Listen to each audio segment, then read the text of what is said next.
Il y a l'article d'abord 189 du Code civil français. Et je l'ai cité parce que l'arrêt de la cassation l'a cité expressément pour justifier sa décision.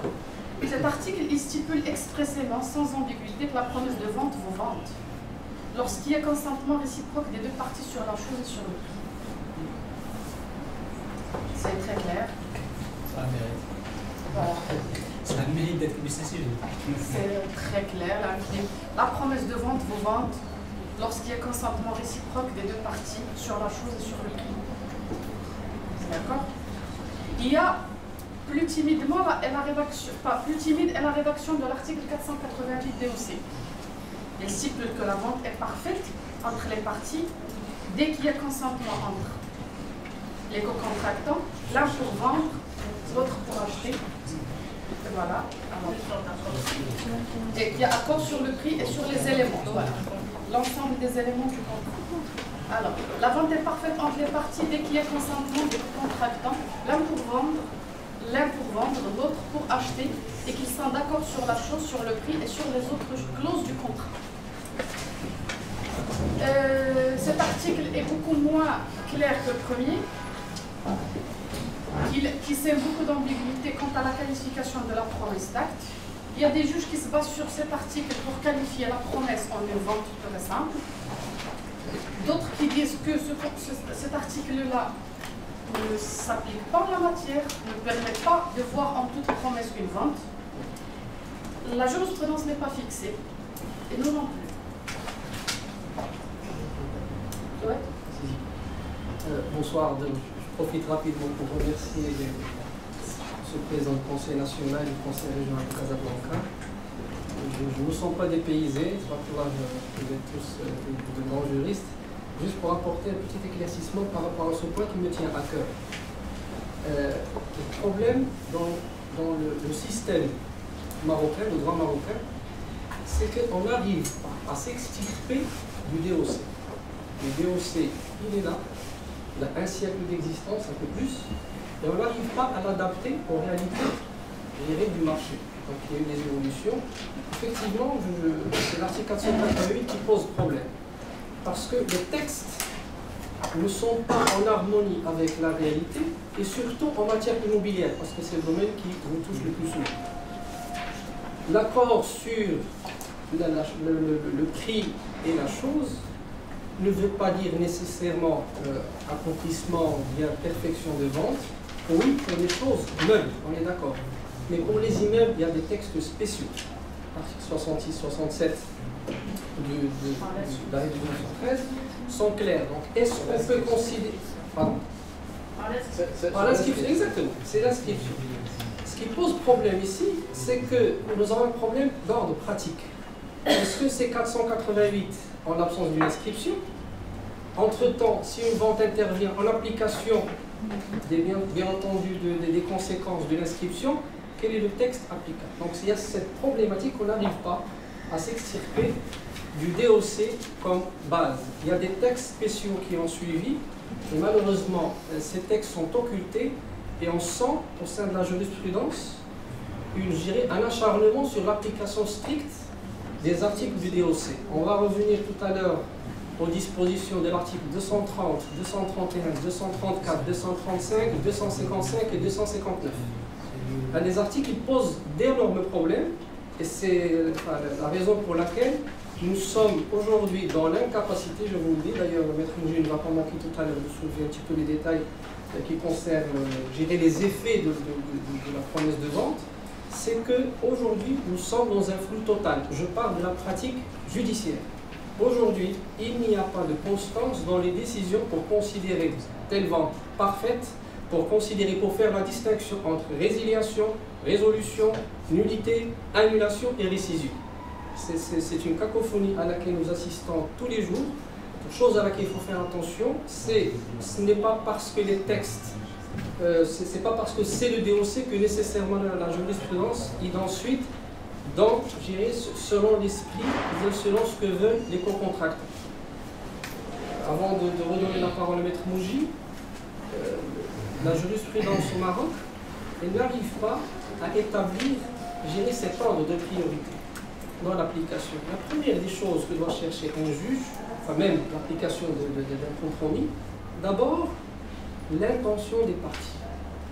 Ce qu'on retrouve, il faut chercher l'intention des parties dans le contrat, a fortiori s'il est rédigé par un professionnel, un notaire. En cas d'absence, ou bien si on n'arrive pas à déceler l'intention des parties, on manque d'un cran, c'est-à-dire on cherche dans les textes de loi. Effectivement, soit les textes spéciaux, soit le texte général. En troisième lieu, si on n'arrive pas à trouver la solution dans le premier degré et dans le deuxième, c'est là où intervient le juge. Malheureusement, chose à laquelle la pratique révèle un inversement des priorités, c'est que la justice intervient prioritairement, voire même dans un esprit de protectionnisme, c'est nous qui décidons. Je partir par exemple l'article 260 qui instaure le principe de la résolution des résiliations de plein droit. Le juge vous dit qu'il faut passer par une procédure profonde. Alors je me demande pourquoi garder cet article dans l'idée aussi si le juge doit impérativement intervenir. Donc c'est cet acharnement de la justice sur l'interprétation de l'intention des parties sur le contrat qui pose problème et des contradictions dans les décisions de justice. Je pense qu'on aura l'occasion tout à l'heure. Aussi bien pour la qualification de la promesse de vente que pour ses effets ultérieurs. C'est ce qu'on verra, Donc suite à ce que vient de dire Oussad à l'époque, il y a des décisions jurisprudentielles contradictoires. Il y en a qui ont considéré la promesse de vente comme étant une vente pure et simple. D'autres ont rejeté la thèse en disant que du moment que ce n'est pas une vente bien précisée, il ne s'agit que d'un acte préalable. Alors dans le premier sens, il y a un arrêt de la Cour suprême à l'époque de 1981 qui a considéré que du moment qu'il y a un accord sur un pour vendre et l'autre pour acheter, un accord sur le prix et l'objet, et que même si le prix n'a pas été encore payé et qu'elle n'a été perçue qu'une avance, la vente est parfaite entre les parties. Bien sûr, toujours sur la base d'une promesse de vente. Dans toutes ces hypothèses, il n'y a pas encore eu conclusion du contrat de vente, sinon, on ne parle même pas de qualification. Une jurisprudence de 2010, qui est plus récente, a cassé un jugement qualifiant l'acte soumis au tribunal en une promesse de vente, juste en se basant sur son intitulé. La Cour a estimé que du moment que cet acte, le compromis, oblige aussi bien le promettant que le bénéficiaire, qu'il s'agit alors d'une vente. Et là, ce qui était assez marrant, je ne sais pas, mais assez frappant, c'est que dans les attendus de la Cour de cassation, elle a justifié sa position en se référant à l'article 1589 Code civil français. Non? Si c'est une erreur... Non, c'était, voilà. الحيثيات ديال l'attendu, c'était que وبما أن المادة 1989 بالقانون المدني الفرنسي تنص Puisque ça donc il y a une référence à... Non. Les textes. Exactement. Donc elle a basé sa décision en se référant à l'article 1589, ça veut dire que la promesse vaut vente, et à l'article 488, qui est moins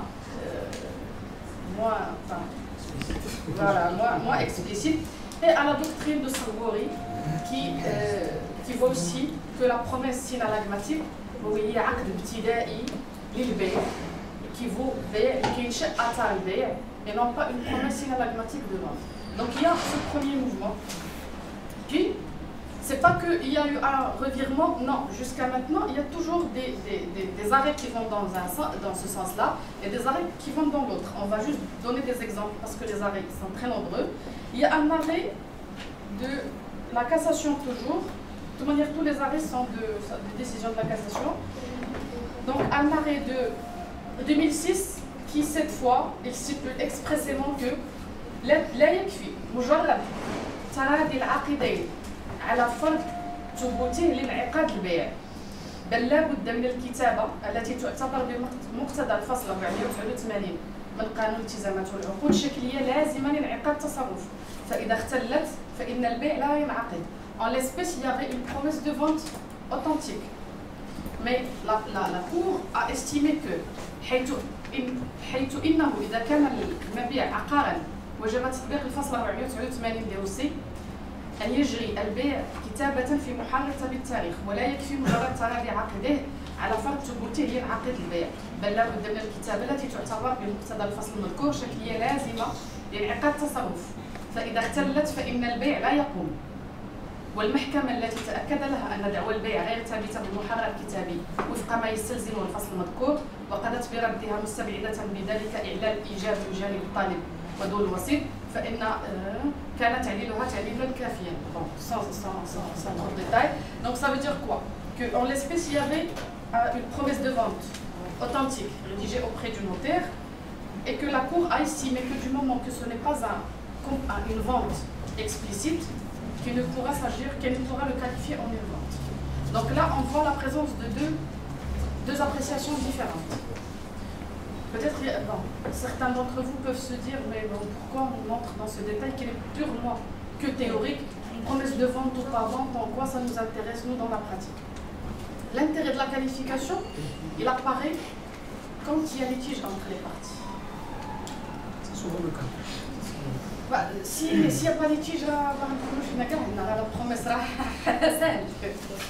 Alors quand il y a litige, maintenant, et quand la question de la qualification se pose, est-ce que c'est une vente, est-ce que ça ne l'est pas? Si c'est une vente, on ne va pas parler de la restitution de l'avance et de la résiliation. C'est déjà une vente. Le solde du prix de vente sera considéré comme une dette à la charge du bénéficiaire acquéreur dont il devra s'acquitter. Est-ce que vous me suivez? Je sens comme s'il y a une petite